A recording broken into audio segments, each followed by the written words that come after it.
the wonderful thing about Orthodoxy is that it's not about our clergy, it's not about our bishops, it's about Christ.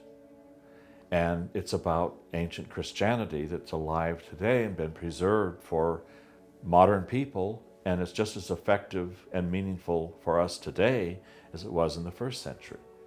But we are like the first century in the sense that we are in a pagan world.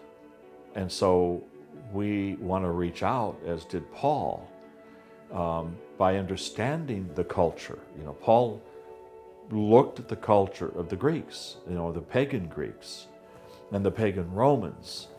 And when we understand what the culture is like, and we're not afraid of the culture, because we want to bring into that culture what they're missing and what they're starving for. I remember once I was with a Roman Catholic priest friend of many years, and a man came up to us on the street in downtown Seattle and asked me to pray for him. He said, "I am having a real struggle, and would you pray for me, Father?"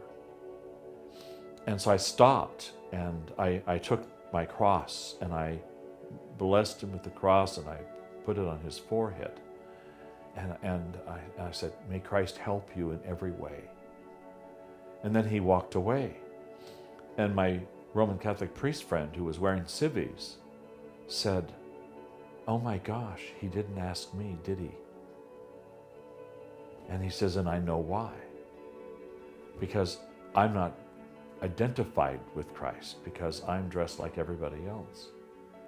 And so this false idea that somehow, in order to bring Christ into the marketplace, we can't set ourselves separate from other people, that we have to somehow blend in and be like them, is a betrayal of the cross, because we're not called to be like them. We're called to be of this other world. As Christians, we are part of the kingdom of God, so we're to live in an otherworldly life, this life centered in holiness, and not the acquisition of things or better jobs, or all those things can be important and okay, as long as we keep focused that we are not of this kingdom, that we are of Christ.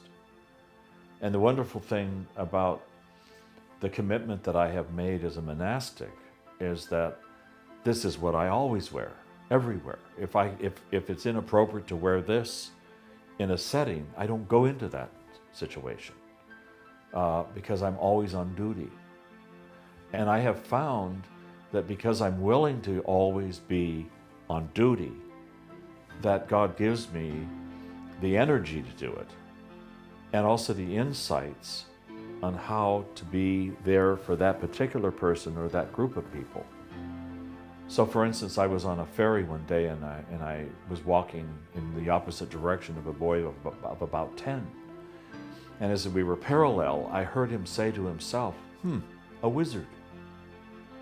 And we can't be afraid of those kind of images, because in our culture, these trilogies that show like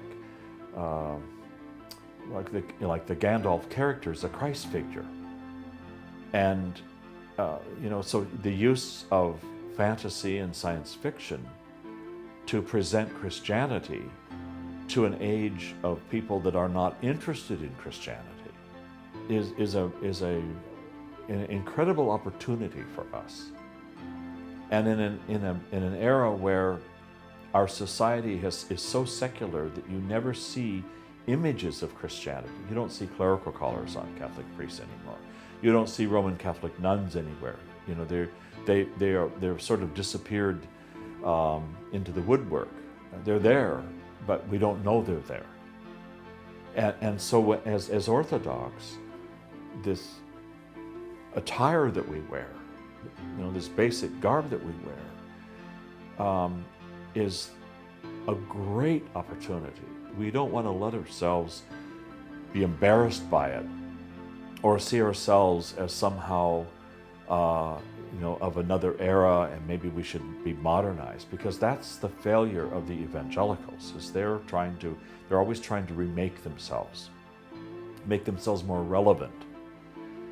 And orthodoxy has always been relevant, and it will be relevant until the end times. And we don't want to be ashamed of that, but we want to embrace it with vigor.